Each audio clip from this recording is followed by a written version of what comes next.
Hey, what's up guys, Joshua Boost here and welcome back to another Digimon gameplay video. Today I have finals from locals. On the left, Bloomlord Hydra piloted by my friend Bruce, while on the right we have myself piloting DarkKnightmon actually, which I thought was pretty good. Anti-meta pick going into the format, which I want to try out. The deck list actually on my channel as well, I will link it somewhere in the video so you can click it if you want. But yeah, we see Bruce brick a little bit here. Having to start with the green memory boost to add the level 3 to his hand. I hatch Pagumon there and evolve into Chikurimon, which is definitely nice, like if you have it to evolve in the raising, because potentially you can set up a Skullknightmon, then over it and you don't lose something like the surge you would get from hard playing Monitamon, or the floodgate effect you would get from Chumon or Chikuri, or the other Chikurimon I should say. So I'm going to be adding Monitamon there and Deadly X-Mon, I think, because already it's Skull Knight in hand, as well as the DarkKnightmon from BT10, I think. So yeah, exactly. So going to evolve with the Skull Knightmon there. I honestly think in this matchup DarkKnightmon is kind of good, because the unplayability from DarkKnightmon X Antibody from BT10 interacts quite well with the Bloomlordmon Hydramon deck. Because they always go wide, so they always have low-cost Digimon to delete with the effect. Bruce is going to go into Pomon here and then hard play a Mimi. I'm going to move out the Skullknightmon there. And now I potentially, because I do have the Deadly X-Mon, yeah, I can evolve into it. And now I can swing with Skullknightmon and use the Skullknightmon on when attacking effect to evolve into a DarkKnightmon for free, which I'm going to do here. Evolve into the BT10 DarkKnightmon. 9,000, 2 checks. I just hit into Hydramon and Palmon, so the stack actually survives. And now, since the Monitamon fell off of the Deadly X-Mon, I can evolve into the DarkKnightmon X Antibody, add the Monitamon to my hand, and then get rid of the Mimi and unsuspend the DarkKnightmon. This does give Bruce a lot of memory, I have to admit though. But I kind of want to stay on the aggressive side. But I have to admit, like, if you can go wide with something like Sunflowermon, Hydramon, and then end up with 2 suspended Digimon and go into Hydramon, that will definitely be quite rough. But as you can see, he actually can't do that at all. He doesn't really seem to have any play, really. So that means that now I will very likely, or actually 100%, unless I into something like Grendel Soul, which I don't think he's playing, I can just swing for 2 checks with 14k, since there's no Digimon in this deck that are bigger than that. And he will definitely need, I think, a level 5, which is probably the card he is missing at this point, to get back into it. I'm going to play the Nene and add the DarkKnightmon, the old one, to my hand. Sadly putting Grummlemon to the bottom. But now he definitely has to out my DarkKnightmon X Antibody, because if he can't, I'm going to be able to swing twice next turn, and then that will be the game, unless he has Samada Sandy in the security, I suppose. But we'll see. I actually does have the level 5 here though. Going to go into the Blossomon, suspend Red Veggie.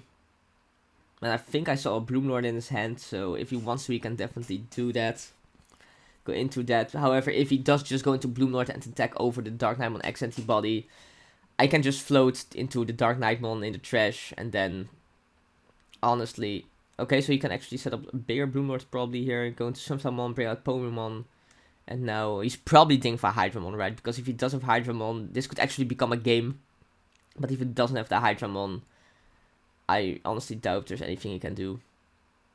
Because he can't really out the DarkKnightmon X Antibody without... So he's going to swing. Actually, I had hit into Devex here. Not really sure. Was probably setting up enough suspended Digimon. Oh, but it doesn't matter. He's just going to pick up his card there. Again, like, if he didn't have the Hydramon, I'm not really sure how he could have won this game regardless. But yeah, going into the second game, Bruce is going to start, because, you know, Bloomlordmon has a lot of want-to-evolve champions, which makes it really strong to just go first and memory choke your opponent. Also, just put your opponent sort of a turn behind, right? However, he actually doesn't have any here. He does have the Palmon, which is going to be able to add the Weedmon if he wants to. But he's actually going to pick up the Palmon. So he probably already... Yeah, I would assume he has Sunflowermon in his hand then to set up for some more plays next turn. I'm going to hatch the Pagu, but I don't actually have a rookie, so I just play Pride Memory Boost here, and I trade in the double Tumon, so I bring out one of those. And just put Bruce to 1. And now if he has the Sunflowermon, actually doesn't go into Sunflowermon, he opts to keep Pokemon Racing and then build Agitar in the front. I think this was a little bit of a misplay, but probably that's also why I think DarkKnightmon is kind of good, because not a lot of people are super familiar with what the deck does. Because the way this is set up now, exactly, if I do have the DarkKnightmon BT10 in my hand along with all the pieces, which I remember I picked up the Deadly X-Mon here because prior to my draw I couldn't do it. I can just get rid of the entire stack, and now it's looking really good just on the third turn basically for me showing off my hand, which is double Ultimate Flare. I revisited Onslaught. So that's not exactly the best. My hand was really bad at the start. But yeah, drawing into that Deadly X-Mon definitely made the hand work. And now I can just swing and hopefully even get leaded to bring out the Deadly X-Mon. And Surge, he's just going to have to hard play the Palmon there. I'm obviously just going to be playing Tumon Control because Tumon is so strong against the Bloomlord deck. In fact, it's basically the main reason why I'm even playing the card. Especially if you have Tumon and the blocker, which this deck is really good at having. It really, yeah. So I was just doing a think here if I wanted to attack or not, but I just go for the Nene here to make my DarkKnightmon a blocker, and I will be adding the Mighty X-Mode to my hand. Guaranteeing some form of play on the next turn. And maybe, yeah, I will probably be able to go a little bit aggro at that point as well, because that means I will have another blocker to play down, because the Mighty X-Mode is Twilight type, which will become a blocker if Nene is on the field. Which goes into Red Veggie there. Going to 0.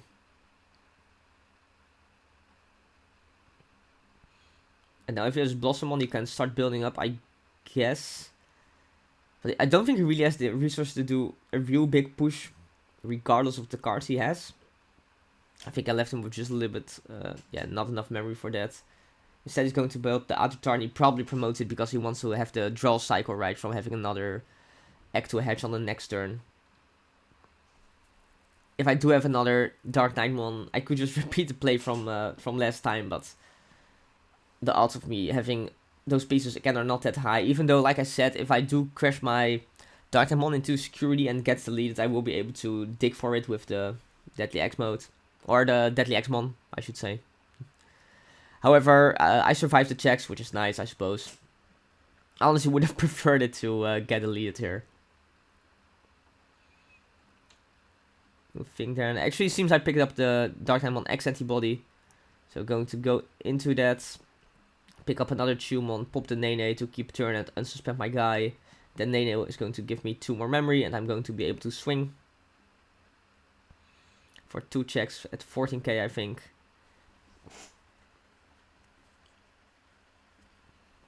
And now I can... Okay, so I'm going to swing with the Tumon, which is going to get leaded. But as we know, I do have the Ultimate Flare, so I can just clear his board. And then he will have to set up without being able to attack next turn. And I can potentially put him to 5 with the memory boost, which is what I'm going to do. And then play the Ultimate Flare. Get rid of the entire board, and now he has 5 memory and no Digimon that can attack to basically get something like Cherrymon up and get rid of the DarkKnightmon as well. But as you're going to see here, he's actually just going to concede the game here. He has a lot of level 6s in his hands. Not much to do. But yeah, kind of a non-game, but GG regardless.